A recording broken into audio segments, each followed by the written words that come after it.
105 Raw FM Your Lifestyle masih dari kawasan Jalan Jenderal Sudirman nomor 219 Kota Padang Sidimpuan. Rekan Raw masih bersama Sri pastinya di program Duta Dunia Kita. Dan seperti biasa rekan Raw di formasi pukul 11 ada acara obsesi obrolan seputar Sakopa Islami, dan kali ini di studio sudah hadir narasumber kita, cewek cantik ya, muslimah. Oke, kita sapa dulu nih rekan Raw. Assalamualaikum. Selamat siang. Waalaikumsalam warahmatullahi wabarakatuh. Iya, gimana nih kabarnya untuk Kak Anida Karima? Alhamdulillah sehat ya. Sri, apa kabar? Alhamdulillah sehat walafiat ya Kak Anida. Dan untuk tema kita hari ini, ibu generasi kehilangan perisai dalam kapitalisme. Oke, benar ya. Kalau gitu rekan Raw silahkan untuk nyalakan radio Anda segera ya. Atau yang udah nyala jangan kemana-mana lagi, tetap di 105 agar kita semakin teredukasi mengenai seputar Sakopa Islam ini. Kalau gitu langsung aja kita ke narasumber kita tanpa berlama-lama agar mempersingkat waktu. Kepada Kanida, Sri persilakan. Bismillahirrahmanirrahim. Assalamualaikum warahmatullahi wabarakatuh. Alhamdulillahirabbil alamin wa wassalatu wassalamu ala asrofil anbiya'i wal mursalin wa ala alihi washabbihi ajma'in. Allahumma shalli ala Muhammad wa ala ali Muhammad. Bersyukur sekali pada hari ini Allah masih memberikan kita kesehatan dan kesempatan untuk bisa mendengarkan ya, kakak sama Sri bisa hadir di sini gitu ya Dek ya. Kemudian juga insya Allah yang mendengarkan juga diberikan kesempatan untuk mendengarkan hingga selesai gitu ya. Mudah-mudahan mendapatkan berkah dari Allah. Dan selagi Allah masih memberikan kita kesempatan untuk menghirup udara, berarti Allah masih memberikan kita kesempatan untuk berbuat baik gitu ya, untuk taat dan untuk menghasilkan pahala yang nantinya akan dibalas dengan syurga Allah yang begitu luas. Serta salawat dan salam yang berlafazkan Allahumma sholli ala Muhammad wa ala ali Muhammad, dimana kita mencintai Rasulullah dan kita juga berharap Rasul mencintai kita, bukan hanya sekadar di lisan tetapi juga kita mengikuti apa yang telah dicontohkan oleh Rasul. Kita jadikan Rasulullah sebagai suri tauladan dalam kehidupan kita, dan akhirnya seluruh persoalan hidup kita yang sekarang ini sudah sangat semraut bisa diselesaikan gitu ya, karena Rasulullah teladan terbaik dan memang sudah memberikan contoh bagaimana cara mengarungi kehidupan yang tepat. Nah, jadi hari ini kita akan bahas tentang ibu dan generasi kehilangan perisai dalam sistem sekuler kapitalis. Jadi kalau dikatakan perisai, Sri pernah lihat orang main ini nggak? Apa namanya? Lagi main perang-perangan. Nah, nanti ada perisainya, ada tamengnya gitu ya. Nah, jadi dia biar nggak terluka gitu. Jadi ada perlindungan. Nah, maka kalau kita lihat dari judulnya ibu, kemudian generasi, berarti bapak-bapak nggak ikut ya, gitu kan? Nah, ternyata bapak-bapak itu adalah sosok yang memang harus melindungi ibu dan generasi. Kemudian juga terlahir dari sosok seorang ibu, dan dulunya mereka generasi muda misalnya kan. Nah, artinya semuanya include. Cuma yang saat ini kita soroti adalah ibu dan generasi. Kenapa? Karena kondisinya akhir-akhir ini mencuat lagi fakta tentang kekerasan terhadap perempuan, kemudian fakta kekerasan terhadap anak gitu ya, seperti yang kita lihat ya, dan ini sangat memiriskan hati ya, sangat apa ya, gimana lagi kita mau bilang gitu, meskipun mungkin faktanya kita tahu lokasi tersebut memang agak rentan dengan kekerasan misalnya ya, tapi kan tidak seharusnya dilakukan gitu. Nah, jadi pada tanggal 9 ya, 9 Desember kemarin itu ada seorang ibu yang membunuh 3 orang anaknya gitu ya, yang terjadi di Nias, yang dia bunuh secara sadis. Dia gorok leher anaknya ketiganya yang berusia 5 tahun, 4 tahun, dan 2 tahun. Kemudian dia tidur di samping anaknya itu gitu ya, dengan kondisi masih memegang apa namanya, parang gitu. Nah, kemudian kalau kita lihat lagi di bulan Desember juga akhir-akhir ini ada seorang suami yang dia membakar istrinya hidup-hidup di Sumatera Utara juga. Kalau tadi di Nias gitu ya, kalau ini di Sumatera Utara. Dan kondisinya ketika dipertanyakan kenapa dia melakukan hal itu, ternyata adik korban mengatakan bahwa sebenarnya si suami dengan kakaknya itu sudah bercerai, tinggal menunggu keputusan gitu ya, belum fix bercerainya tetapi sudah menunggu keputusan, dan itu sudah pisah rumah selama 1 tahun. Kenapa ketika dia melakukan hal tersebut ternyata si suami atau si pelaku itu sering minta uang ke si istrinya. Sejak menikah tidak pernah menafkahi istrinya gitu. Jadi yang menjadi tulang punggung itu adalah si istri. Kemudian ketika dituntut untuk bercerai si suami tidak mau, dan akhirnya sering juga mengancam akan membakar. Kalau selama ini kata si adik korban itu hanya bawa mancis gitu ya, bawa bensin, bawa mancis gitu, tapi nggak sempat dia lakuin. Nah yang terakhir ini karena si suami minta uang untuk main judi, tapi si istrinya, si korban tidak memberikan, akhirnya dia langsung sembur pakai bensin, kemudian dia bawa obor, dan akhirnya si kakaknya ya, si istrinya itu akhirnya meninggal di tempat gitu. Nah ini fakta terbaru bukan?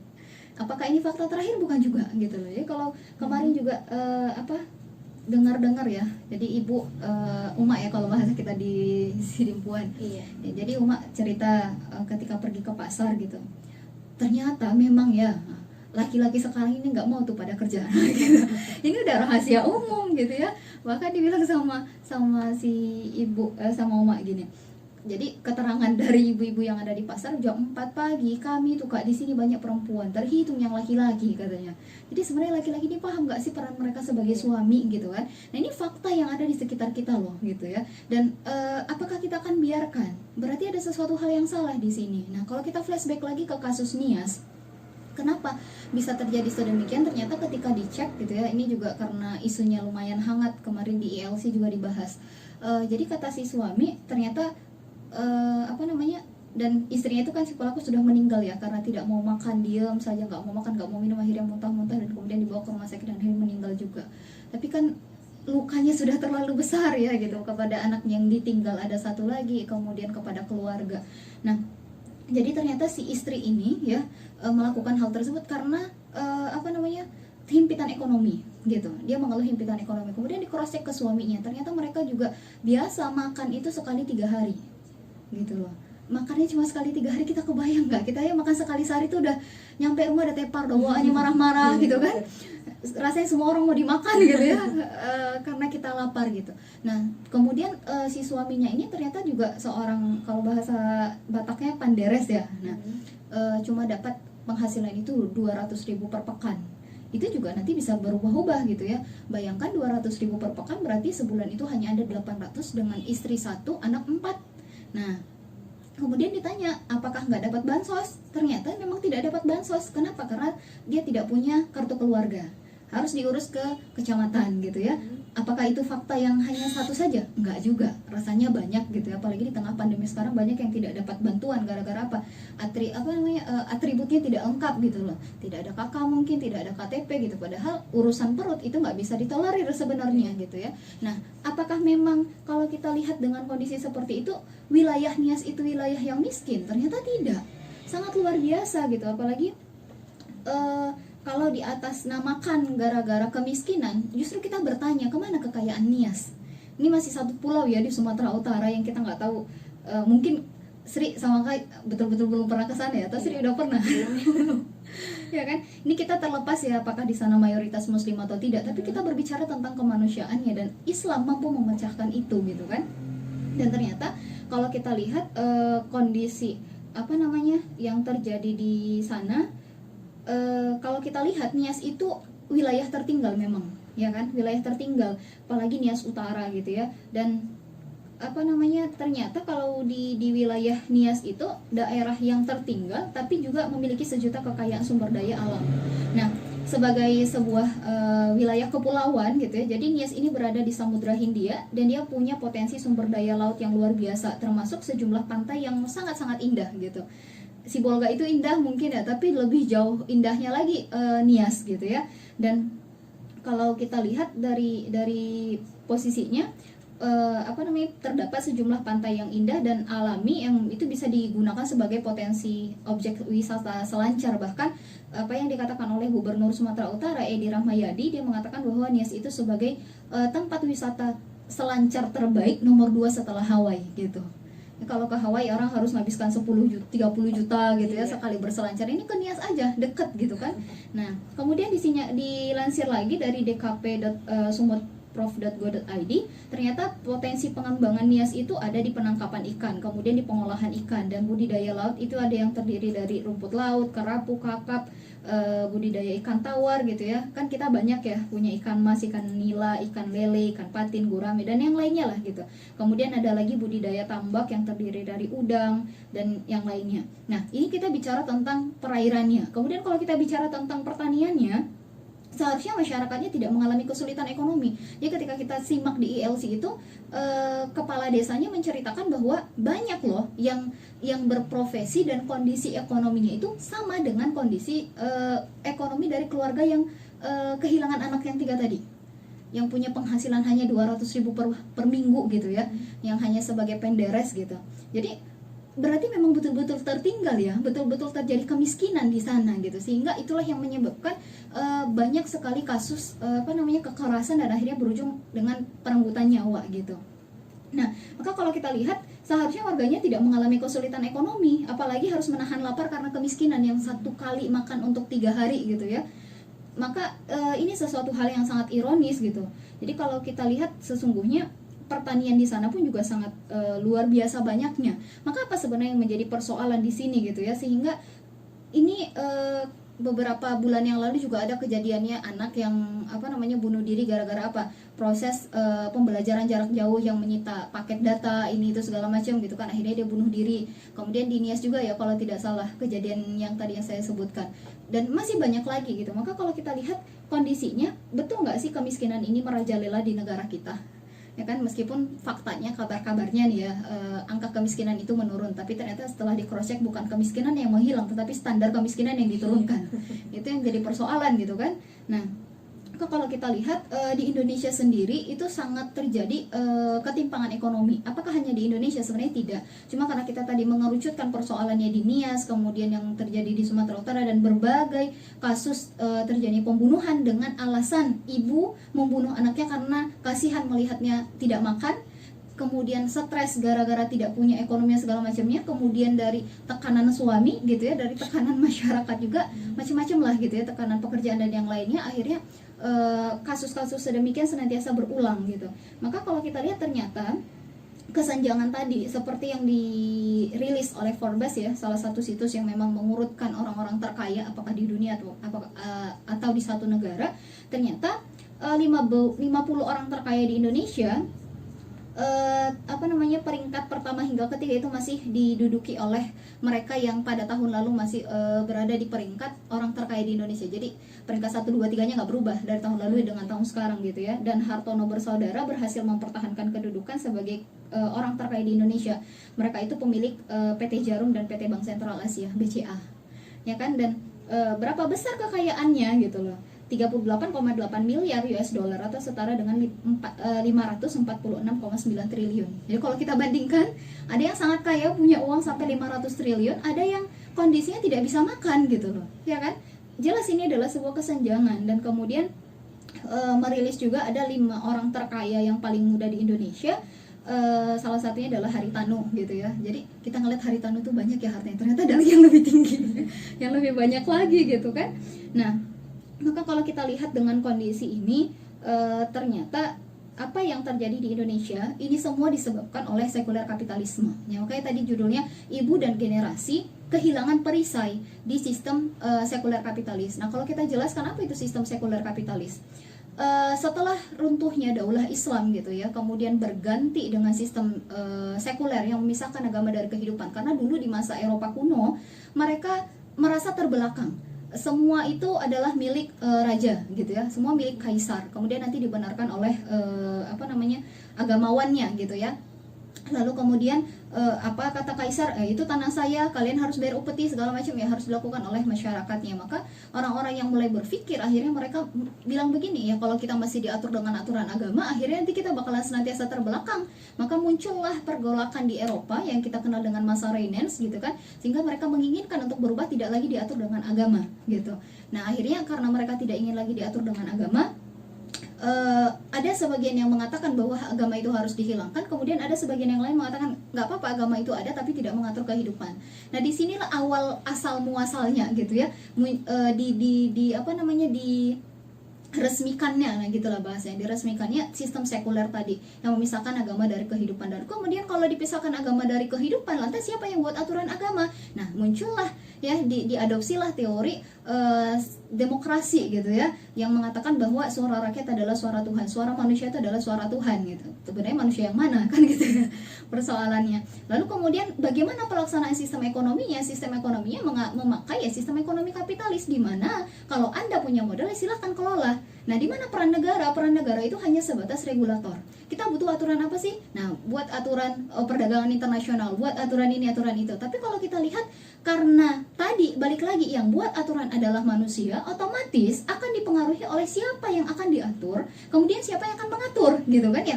Nah, di dalam demokrasi satu-satunya sistem satu-satunya langkah yang mereka punya untuk mengangkat seorang pemimpin hanyalah lewat pemilu. Nah, kita tahu biaya di pemilu itu mahal kan gitu ya. Biaya di pemilu itu mahal. Untuk Pilpres ya di tahun 2015 kalau tidak salah, 2014 ya, afwan. Jadi di tahun 2014 saja kondisinya waktu itu ada survei ya yang dia mengatakan satu paslon saya itu akan menghabiskan sekitar 7 triliun satu paslon. Jadi kalau kita hitung-hitung gaji pejabatnya per bulan berapa, setahunnya berapa, kemudian 5 tahunnya berapa, balik nggak modalnya, gitu kan? Jadi siapa sih yang menggerakkan mereka? Maka wajar sekali pada akhirnya kebijakan yang dikeluarkan adalah kebijakan yang tidak pro rakyat. Nah inilah yang pada akhirnya gitu ya, sistem sekuler kapitalis yang ditopang dengan asas kebebasan. Jadi kalau kita lihat di demokrasi itu ada 4 kebebasannya: kebebasan berpendapat, kebebasan berperilaku, kebebasan beragama, kebebasan berkepemilikan. Mau beragama tidak beragama silahkan gitu ya, kemudian mau bertingkah laku bagaimanapun silahkan gitu, nggak ada di sini benar atau salahnya gitu. Nanti kita lihat saja siapa yang mengaturnya. Nah kayak standarnya juga bisa beda-beda, bahkan kebebasan berkepemilikan. Jadi siapapun bisa memiliki apapun, mau dia punya tambang, mau dia punya banyak laut dan segala macamnya. Yang sedangkan sesungguhnya itu ketika dikelola oleh segelintir orang akan memunculkan ketimpangan gitu ya. Kekayaan itu hanya berputar di mereka saja. Nah akhirnya bagaimana dengan masyarakat kecil? Ya hanya dapat remah-remahnya saja. Nah inilah yang pada akhirnya akan menyebabkan keluarga yang seharusnya ditopang juga dengan ekonomi akhirnya akan goncang gitu, akhirnya akan goncang ya. Jadi kalau kita lihat, para kapitalis yang bermodal besar lah yang pada akhirnya akan mengelola sumber daya alam, tapi untuk kepentingan mereka sendiri, dan negara posisinya hanya menarik pajak dari situ, sedangkan kekayaan yang lebih besar, keuntungan yang lebih besar didapatkan oleh para kapitalis. Nah kapitalis ini segelintir orang kan, bukan semuanya gitu loh. Kayak di Forbes itu juga dikatakan satu orang 10% ya kalau tidak salah di Indonesia, orang kaya di Indonesia menguasai kekayaan 1% orang kaya di Indonesia menguasai 50% kekayaan masyarakat Indonesia. Jadi kalau kita bandingkan, dikumpulkan 50% dari harta masyarakat Indonesia, berarti kalau ada 250 juta bagi dua dikumpulin hartanya, kemudian dihitung harta satu orang yang paling 1% dari penduduk Indonesia ini digabung ke situ, ya diperbandingkan baru sama gitu. Jelas ini adalah sebuah ketimpangan ya. Kayak tadi punya harta 500 triliun ya, kemudian yang di sisi lain bahkan untuk makan sendiri pun sangat sulit gitu ya. Nah maka kapitalisme gitu ya, para kapitalis ya tidak akan memikirkan bagaimana nasib rakyat di sekitar tambang. Misalnya kalau mereka menguasai pertambangan, misalnya pertambangan di Kalimantan lah, para pengusahanya kan hanya bermegah-megah di Jakarta gitu ya, menikmati hasil tambang, sementara rakyat di sekitar pertambangan itu justru sekarat dengan lumbung bekas tambang atau zat buangan yang beracun. Nah akhirnya banyak yang terjadi korban gitu kan. Lalu kemudian kapitalis itu juga tidak memberikan jaminan distribusi kekayaan. Sebab kenapa? Sistem ini bertumpu pada sistem ekonomi non-real dan ribawi. Nah, jadi itu dulu mungkin ya yang kita bahas untuk sesi awalnya. Oke deh. Kalau gitu kita break dulu sebentar ya rekan Rau. Nanti akan kembali lagi tentunya bersama narasumber kita Kak Anida Karimah di tema Ibu Generasi Kehilangan Perisai dalam Kapitalisme. Just stay tune in 105 FM, Your Lifestyle. Saya masih dari kawasan Jalan Jenderal Sudirman nomor 219, Kota Padang Sidimpuan. Ya, rekan Rau masih bersama Sri dan juga pastinya ada Kak Anida di obsesi obrolan seputar Sakopa Islami, tentunya di tema Ibu Generasi Kehilangan Perisai dalam Kapitalisme. Dan untuk Anda yang ingin bergabung dengan kita, bisa langsung chat atau ajukan pertanyaan Anda di 082299996105 dan nanti akan kita bahas secara singkat di segmen terakhir, yaitu segmen tanya jawab. Oke, kembali lagi kepada Kak Nida, kita persilakan untuk menyambung tema yang sempat terhenti. Kepada Kak Nida, Sri persilakan. Terima kasih Dek ya. Jadi kalau kita lihat dengan kondisi tadi, ternyata ekonomi itu harus disoroti gitu untuk melihat bagaimana pertahanan satu keluarga. Kenapa? Karena memang kan keluarga itu ditopang oleh agama gitu ya. Berarti kan semuanya memang punya mindset yang tepat. Kenapa menikah dengan siapa, untuk kemudian bagaimana mengarungi pernikahannya gitu kan. Nah kalau bagi seorang muslim berarti kan dia punya ketakwaan individu. Kemudian di sisi lain bukan cuma punya itu, harus ditopang juga dari segi material kan gitu ya, bukan material, materi gitu ya. Nah meskipun mungkin bukan itu elemen terpentingnya, karena memang menikah itu kan untuk mendapatkan keridhaan Allah dan pahalanya yang mau dikejar gitu ya. Nah tapi ekonomi itu juga menjadi sesuatu hal yang menyebabkan terjadinya kekerasan ini gitu ya. Ibu kehilangan perisai, jadi siapa yang mau melindungi dia? Suami menyiksa dia gitu kan ya, melakukan kekerasan. Nah kemudian anak yang seharusnya dilindungi oleh orang tua, kalau kita tanya apakah memang ibunya itu betul-betul ridho dia membunuh anaknya? Enggak, tapi karena stres gitu ya. Dan beberapa pekan lalu pernah lihat postingan ya, ada yang mengatakan bahwa perempuan di Indonesia, mungkin bukan hanya di Indonesia, tapi yang disorot itu Indonesianya saja dulu, banyak yang setelah menikah itu depresi, banyak yang ketika hamil itu depresi gitu ya, banyak yang ketika sudah melahirkan pun depresi. Jadi stres menuju depresi, cuma tidak diidentifikasi satu persatu, tapi itu banyak. Nah dari mana kita lihat? Yang mukulin anaknya gitu kan, bahkan yang menyiksa anaknya sangat luar biasa gitu ya. Dan akhirnya kalau ditanya ke bagian kesehatan, nah itu baby blues katanya. Tapi apa sih penyebabnya? Ternyata suami tidak memberikan ketenangan gitu kan ya, keluarga tidak lagi menjadi sesuatu hal yang sangat membahagiakan gitu.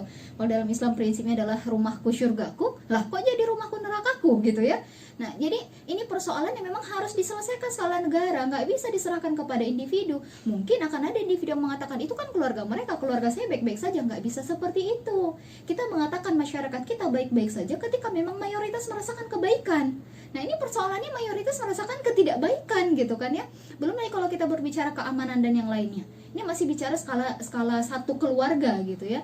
Nah maka Islam menyoroti hal ini. Nah Rasulullah juga dulunya kan menyoroti kerusakan di masa Quraisy ya. Bagaimana sistem kehidupan mereka sangat tidak manusiawi gitu loh, yang menguasai orang-orang punya modal gitu ya. Kemudian penguasa mereka juga tidak pro kepada masyarakatnya gitu, terjadi penyiksaan dan yang lainnya, anak perempuan dikubur hidup-hidup, kemudian perzinahan di mana-mana, kezaliman di mana-mana, ribawi di mana-mana. Maka apakah Rasulullah mengatakan bahwa ya udah itu kan urusan mereka, toh saya keluarga yang baik-baik saja? Khadijah loh ya kan, sekali berKhadijah pengusaha besar loh ya, kalau di masa Quraisy pada waktu itu sangat kaya raya gitu ya. Bahkan banyak pengusaha-pengusaha selain Rasul itu kan yang dipekerjakan sama Khadijah kan gitu ya, kalau bahasa. Meskipun memang Rasulullah adalah orang yang terpandang dari segi sukunya, tapi kan Rasul tidak membiarkan hal itu. Nah Rasul juga tidak begini, ya udah kalau begitu kondisinya siapa yang miskin kami kasih pinjaman uang. Nah gitu kan, kita kasih pinjaman uang, buka usaha masing-masing ya. Nggak gitu kata Rasul, tapi dirubah dari sistemnya. Nah, jadi dirubah dari sistem tuh ya, Rasul menampakkan kebobrokan sistem tadi, kemudian Rasul menawarkan solusi Islam. Nah, itulah yang harus kita lakukan. Nah, balik lagi ke sistem kapitalis itu ya, yang dimana memang atas nama demokrasi, seseorang yang punya modal besar akhirnya dia boleh menguasai apapun. Apakah itu kepemilikan umum, apakah itu kepemilikan negara, boleh dia miliki. Nah, ini terjadi kesenjangan gitu ya. Nah, ketika masyarakat menuntut haknya, ya dengan tangan besi orang yang punya kekuasaan misalnya, karena mereka sudah pro dengan si pengusaha tadi gitu ya. Akhirnya kebijakan yang dikeluarkan juga tidak pro kepada rakyat. Nah ini yang menjadi sesuatu hal yang sangat miris. Nah di dalam sistem ekonomi kapitalis juga bursa saham dan perbankan ribawi itu sangat tumbuh subur ya. Dan akibatnya apa? Harta itu hanya berputar di kalangan orang-orang tertentu saja. Ini kebayang kalau kita punya modal ini di antara kita saja. Sri jurusan apa sih Dek? Jurusan kimia. Oh kimia, nggak ekonomi ya. Kalau dibilang bursa saham nanti bingung pula ya. Nah, jadi berputar di kalangan tertentu saja gitu ya, bermodalkan modal besar. Nah, sementara perputaran uang itu seharusnya dibutuhkan oleh masyarakat ya, untuk menggerakkan perekonomian gitu. Dan nampaknya adalah ketika perputaran uang itu di tengah-tengah masyarakat kalangan atas, akhirnya menjadikan masyarakat kelas kecil tidak bisa bekerja karena tidak punya modal. Kenapa? Karena uang tadi berada di segelintir orang tadi. Nah, akibatnya akan meningkatlah pengangguran, akan meningkatlah kemiskinan. Dan sistem perbankan ribawi pada akhirnya itu menjadikan para pemodal lebih senang untuk menyimpan hartanya di bank gitu ya, untuk mendapatkan keuntungan berlipat, sementara rakyat harus meminjam uang yang justru mereka ketika mengembalikan peminjaman itu harus dengan bunga. Ya. Nah, dan inilah yang menyebabkan gitu ya, salah satu yang menyebabkan terjadinya kesenjangan antara si miskin dan si kaya, yang itu tidak akan pernah usai dalam sistem ekonomi kapitalis. Kenapa? Karena sistem ekonomi kapitalis yang melahirkan itu. Ya. Nah, mengapa dalam sistem ini banyak pemodal ya yang bisa menguasai banyak sumber-sumber aset strategis? Nah, itu tidak lain dan tidak bukan ya karena adanya undang-undang yang membolehkan hal tersebut gitu ya. Dan jaminan undang-undang ini berasal dari mana? Berasal dari penerapan demokrasi. Nah, dengan menganggap bahwa suara wakil rakyat itu sebagai penentu aturan, yang menjadikan undang-undang yang dibuat itu hanya berpihak pada pihak tertentu. Dan bahkan anggapan bahwa suara mereka ya, suara si anggota dewan tadi gitu ya adalah suara Tuhan. Nah, itu katakan ini ya bukan. Bacalah teori demokrasi kan mereka bilang gitu kan, suara rakyat suara Tuhan. Berarti Tuhan yang mana, rakyat yang mana kan gitu. Nah, akhirnya ketika membuat kebijakan itu ya mereka tidak bisa disalahkan gitu loh. Ya kan, kalau rasa-rasai kebijakan itu tidak pro rakyat nggak bisa disalahkan gitu. Karena kenapa? Demokrasi yang membolehkannya. Nah, misal kayak gini ya, undang-undang Omnibus Law ya, undang-undang sapu jagat kalau kata orang. Kemudian undang-undang Minerba. Itu banyak pihak yang mengkritisi bahwa undang-undang tadi akan menyebabkan para kapitalis itu menjadi untung, sedangkan siapa yang rugi? Masyarakatnya. Nah, kapitalis yang untung, masyarakatnya buntung gitu kan ya. Nah, maka kalau kita lihat di sini ini nggak bisa dibiarkan. Perekonomian yang seharusnya memang hadir di tengah-tengah masyarakat itu difasilitasi oleh negara, kemudian diberikan hal-hal yang memang sesuai gitu ya, mana yang boleh dimiliki oleh individu, mana yang harus dikelola negara, mana yang harus dikelola oleh negara untuk kemaslahatan umat gitu kan. Kemudian juga dari segi distribusi kekayaan. Nah, ini kan persoalan yang seharusnya dipahami gitu ya. Jadi kalaupun ada istilahnya dengan produk domestik bruto semakin banyak pabrik misalnya yang dibuka, kemudian semakin banyak produksi yang dihasilkan, maka lapangan kerja akan semakin banyak terbuka misalnya gitu ya. Kemudian yang di PHK kan banyak yang terserap. Nah, itu rasanya kok tidak relevan dengan fakta yang saat ini ada. Nah, ternyata hal itu justru malah membolehkan dibukanya investasi besar-besaran. Gitu. Akhirnya kalau sudah dibuka investasi besar-besaran, bahkan yang tukang parkir pun nantinya pengusaha gitu loh. Ya kan, kalau sekarang mungkin masyarakat hanya dapat remah-remahnya di perusahaan besar, toko-toko besar yang lainnya gitu ya. Tukang parkirnya masih masyarakat. Nanti mungkin karena saking pengen yang mereka uang gitu ya, sampai ke hal sekecil itu juga akhirnya pengusaha besar yang memiliki gitu. Nah, maka bagaimana solusinya? Ini kita lihat dulu bagaimana solusi dalam Islam untuk mengikis kesenjangan tadi gitu ya, karena perekonomian ini menjadi sesuatu hal yang sangat penting dalam keluarga. Nah, Islam dengan sistem pemerintahannya gitu ya akan bersikap adil kepada seluruh warga negara, baik yang kaya maupun yang miskin. Jadi nggak juga kalau kayak sekarang ini ada subsidi, tapi subsidi itu hanya diterima oleh segelintir orang, yang miskin saja ke bawah gitu. Enggak, bahkan di dalam Islam yang kaya pun akan mendapatkan secara rata gitu. Tapi nanti akan kita bahas, kalau begitu kan nggak adil juga lah gitu ya. Nah, kalau kita lihat dalam sistem pengelolaan harta, Islam itu tidak membatasi kekayaan individu. Islam juga justru mendukung setiap individu untuk bekerja dan berusaha dalam mengembangkan hartanya. Namun, usaha mendapatkan harta itu harus disesuaikan dengan hukum syara, yakni jika usahanya yang dilakukan itu bertentangan dengan hukum syara, maka negara akan memberikan sanksi bagi pelanggarnya. Gitu ya. Jadi apakah aspek yang dikelolanya, kemudian juga bagaimana pengelolaannya, bagaimana dia mempekerjakan orang, kalau ini semua bertentangan dengan hukum syara, maka akan disanksi sama negara. Gitu. Kemudian yang kedua, bagaimana dengan usaha sumber daya alam? Nah, ternyata pengelolaan sumber daya alam ini akan langsung ditangani oleh negara dan hasilnya dikembalikan untuk rakyat, dan rakyat yang kaya tidak diperkenankan memonopoli tambang yang ada. Gitu ya. Jadi nggak boleh mereka memonopoli emas dan yang lainnya, itu sumber daya alam. Dan di dalam Islam itu kepemilikan umum, nggak bisa dikelola oleh individu atau swasta, tapi harus negara. Nah, karenanya barang tambang, hutan, laut, dan yang beragam sumber alam lainnya itu adalah milik umum gitu ya, dan haram hukumnya dikuasai oleh segelintir orang. Jadi kata Rasulullah, al-muslimuna syuraka'u fi salasin fil ma'i kala'i wan nar. Kaum muslimin itu bersyarikat atas 3 hal, padang rumput, air, dan api. Nah, jadi ketika dikiaskan padang rumput, air, dan api ini, masuklah tambang, masuklah hutan, dan yang lainnya gitu ya. Nah, di hadis yang lain disebutkan manusia berserikat atas 3 hal gitu. Kemudian kita lihat juga sistem ekonomi Islam ini mengharamkan praktek ribawi. Ya, kalau kita minjam uang kemudian dipekasi ribanya, nyesek banget ya deh ya lunasinya kan, sudahlah tidak halal jadinya, kemudian juga menyulitkan dalam pelunasannya gitu. Maka dalam Islam ini akan dihilangkan dan semua usaha itu akan berbasis sektor real, tidak ada sektor non real gitu ya. Dan sehingga kekayaan yang dimiliki masyarakat adalah kekayaan yang sifatnya nyata, bukan hitung-hitungan angka belaka ya. Karena dia punya modal, mainlah di saham dan yang lainnya gitu kan. Nah, jadi kalau dalam Islam intinya akan sektor real, dan dengan ditiadakannya praktek ribawi, badan usaha atau orang yang meminjam uang hanya berniat untuk menolong dan meringankan masalah saudaranya. Jadi bukan hanya semata-mata kalau saya invest sekian, keuntungan saya bagi saya sekian ya. Kamu mau rugi atau nggak rugi ya bukan urusan saya gitu loh. Pokoknya saya sudah investasikan uang saya di sana, kembalikan. Nah, ini kalau masih konsep yang seperti itu dipergunakan di tengah-tengah masyarakat, akhirnya masyarakat kelas bawah lah yang akan tertekan. Nah, masyarakat kelas bawah ini punya keluarga, akhirnya apa yang terjadi? Ke keluarganya nanti yang bermasalah juga gitu. Ya, dan negara itu aturan yang dibuat di dalam pemerintahan Islam itu mengacu pada hukum syara gitu ya, bukan sekadar keinginan badan usaha atau orang tertentu. Dan negara itu bukan hanya sekadar regulator, melainkan berperan sebagai pengatur urusan umat. Maka negara akan berusaha semaksimal mungkin untuk mensejahterakan rakyatnya. Jadi dari segi pengelolaan kekayaan alam itu diatur oleh syara gitu ya, sehingga mana yang boleh dikelola oleh individu, mana yang tidak, sehingga tidak terjadi kesenjangan. Kemudian di sisi lain negara juga menghadirkan perannya untuk memfasilitasi dalam pensejahteraan rakyat.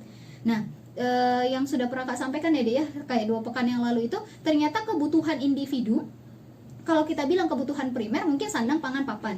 Tetapi kalau kebutuhan primer skala umum ya, skala masyarakat, pendidikan, kesehatan, itu adalah kebutuhan primer masyarakat dan tidak boleh diperjualbelikan.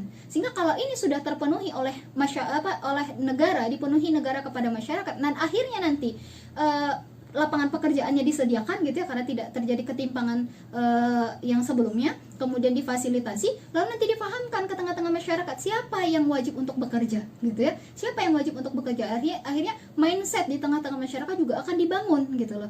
Dan di dalam Islam gitu ya, tidak pernah ada antara laki-laki dan perempuan itu dibedakan. Meskipun kata kaum feminis, laki-laki dan perempuan itu kan berbeda. Kalau dalam pandangan Islam, laki-laki itu lebih tinggi, perempuan itu lebih rendah. Ar-rijalu qawwamuna 'alan nisa. Laki-laki itu pemimpin bagi perempuan. Akhirnya laki-laki itu manusia kelas pertama, perempuan itu kelas 2. Nggak ada begitu di dalam Islam gitu loh. Ya kan, meskipun mindset ini memang meracuni pemikiran kaum muslimin gitu ya. Meracuni pemikiran kaum muslimin, akhirnya apa yang terjadi? Menganggap kalau istrinya itu lebih rendah gitu ya, ya macam-macam lah. Sedangkan sebenarnya itu adalah pemikiran udah jadul banget gitu.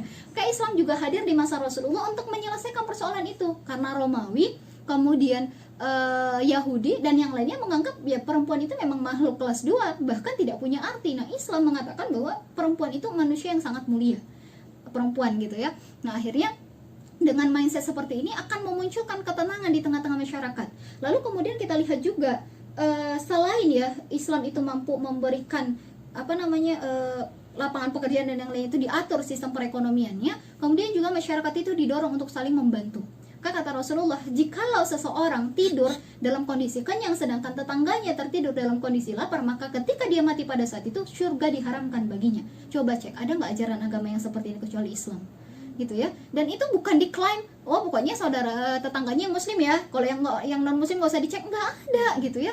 Makanya dalam Islam itu sangat luar biasa. Nah, ini dari segi ekonomi, kemudian dari segi mindset masyarakatnya. Lalu dari sisi yang lain, apalagi ternyata mindset itu memang betul-betul dibangun itu dalam artian, kalau kita lihat bagaimana sistem pendidikan di dalam Islam untuk tingkat SMA, itu bukan cuma sekedar belajar matematika, fisika, kimia, biologi kayak jurusan Sri tadi ya.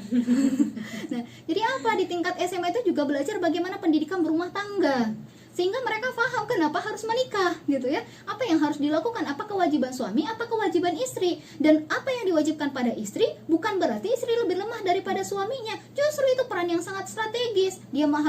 Dia menjadi manajer rumah tangga gitu kan ya, kemudian dia mendidik generasinya. Nah sekarang ini juga banyak faktanya kok, akhirnya ibu harus keluar dari rumah sebagai single parent kah, atau karena suaminya nggak mau kerja gitu ya, akhirnya keluar dari rumah, dan pada akhirnya kan anaknya terlantar. Nah siapa nih yang akan meriayah anaknya? Pendidikan dari mana mereka dapat? Toh di sekolah yang dipelajari juga matematika, fisika, kimia, biologi. Dia punya persoalan gimana cara nyelesainnya.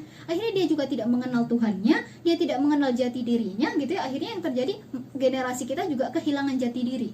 Dia nggak tahu dia itu siapa, mau kemana, akan kemana, setelah mati ini mau ngapain gitu. Akhirnya amburadul semuanya gitu. Oke, kita kembali lagi kepada syariat Islam. Peran laki-laki dan perempuan itu sudah sangat diatur gitu loh. Ya kan, sudah sangat diatur. Perempuan itu punya peran yang sangat strategis sebagai ummu warabatul bait, ibu sekaligus pengatur rumah tangga. Jadi dia memperhatikan bagaimana gizi anaknya, bagaimana pendidikan anaknya mau dia cetak seperti apa. Makanya kalau perempuan itu betul-betul dikembalikan perannya, dia akan melahirkan pemimpin-pemimpin yang luar biasa. Kayak Imam Syafi'i, kemudian Imam Ibnu Firnas gitu ya. Ibnu Firnas itu seorang penemu pesawat terbang pertama kali, meskipun Barat tidak memperkenalkan nama itu secara terang-terangan di tengah-tengah kaum muslimin, tapi mereka tidak bisa mengingkari yang menemukan kerangka pesawat pertama kali itu dari kaum muslimin, namanya Ibnu Firnas. Otomatis kan ibunya pintar ya gitu kan, berarti negaranya juga memfasilitasi. Lalu yang kedua, kayak Imam Ibnu Sina, seorang ahli kedokteran yang tidak pernah membedah-bedah tubuh manusia kayak sekarang ini, potong-potong, dimutilasi biar tahu gimana bentuk tubuhnya di dalam, tapi dia mampu menemukan kerangka tubuh manusia pertama kali. Nah, kenapa dia nggak mau motong-motong tubuh manusia? Ada syariat Islam, nggak boleh mayat itu dipotong-potong, gitu kan? Nah, jadi semua kembali lagi ke situ. Nah, kalau mereka bukan dilahirkan dari ibu yang luar biasa, gitu ya, berarti nggak mungkin mereka bisa seperti itu. Nah, balik lagi, sistem pendidikan Islam juga digratiskan. Apakah kepada muslim, apakah kepada non muslim, apakah kepada yang kaya, apakah kepada yang miskin. Kesehatan juga demikian. Bukan berarti karena dia kaya bayar, yang nggak kaya digratiskan gitu ya. Nggak begitu, itu namanya juga nggak adil, karena itu kebutuhan masyarakat gitu kan.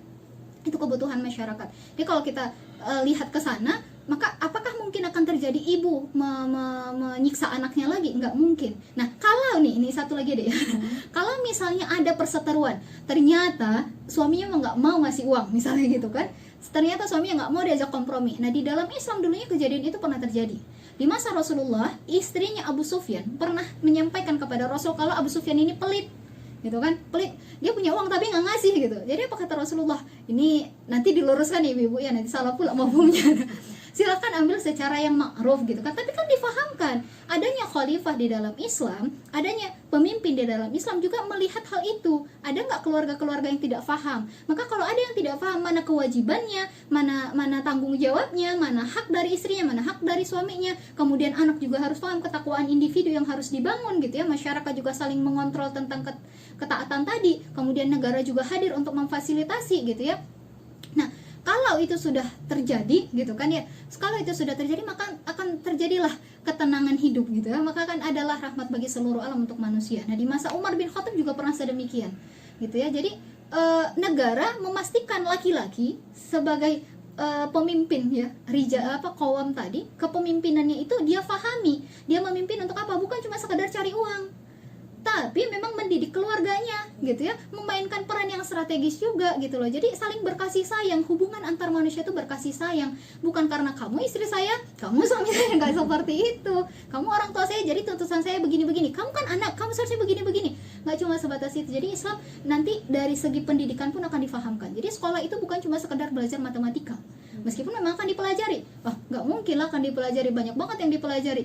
Lihatlah gitu ya, aljabar saja itu kan dari muslim, al-Khawarizmi muslim. Jadi pendidikan itu juga dari kaum muslimin, tapi kok bisa semua selaras gitu ya? Semua selaras ya karena memang semua ditopang oleh sistem Islam. Apakah pemerintahannya, ekonominya, pergaulannya, pendidikannya, semua ditopang oleh sistem Islam, sehingga yang terbentuk itu adalah rahmatan bagi seluruh alam gitu, rahmat bagi seluruh alam gitu, rahmatan lil alamin.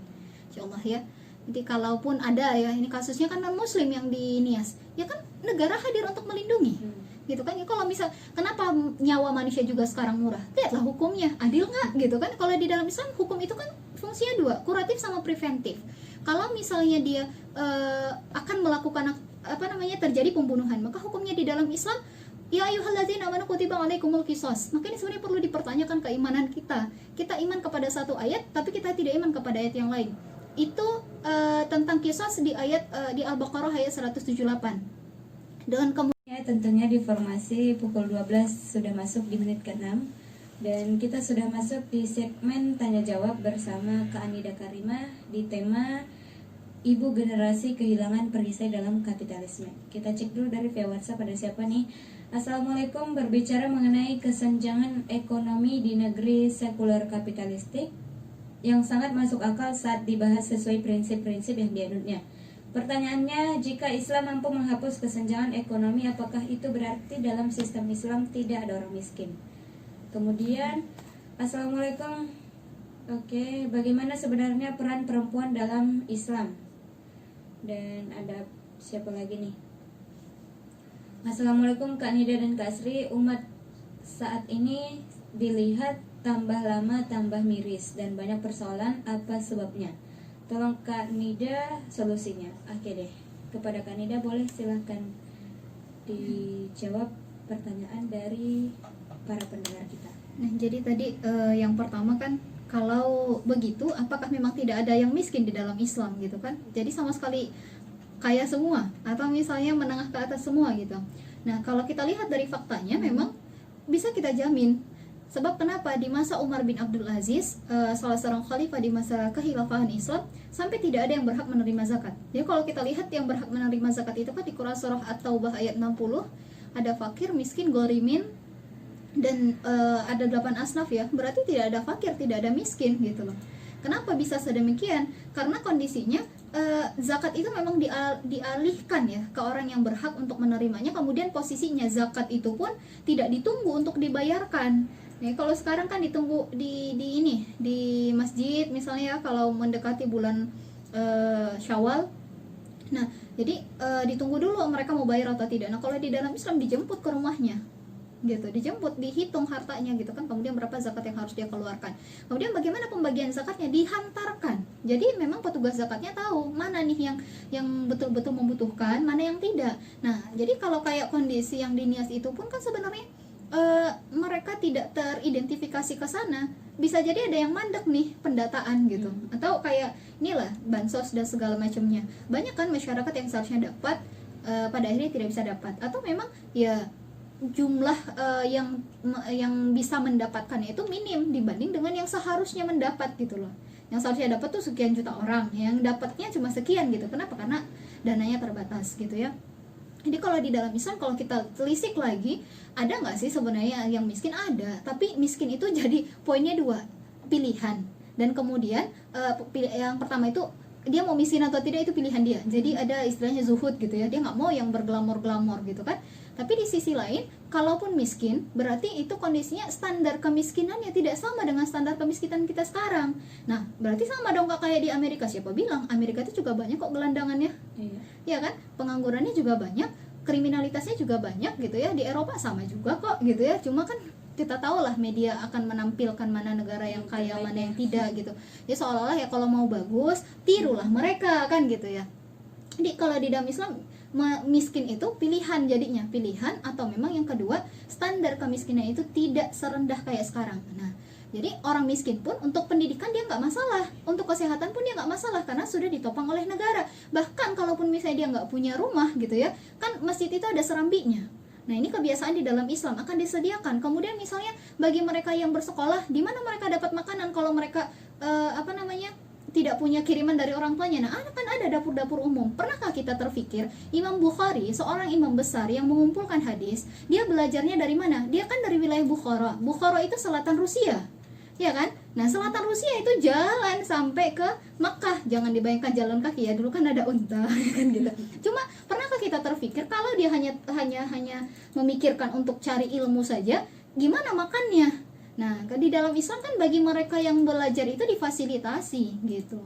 Ya kan? Jadi tidak perlu berpikir banyak hal. Ya fokus saja untuk mencari ilmunya, menuntut ilmunya. Atau ada dapur-dapur umum dan yang lainnya.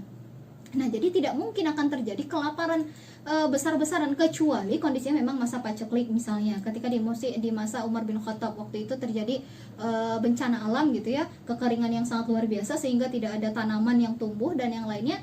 Akhirnya kan musimnya musim paceklik, memang itu alam gitu, ini bukan dibuat oleh manusia. Nah persoalannya sekarang kita tuh dimiskinkan, bukan karena alamnya, bukan karena banjir,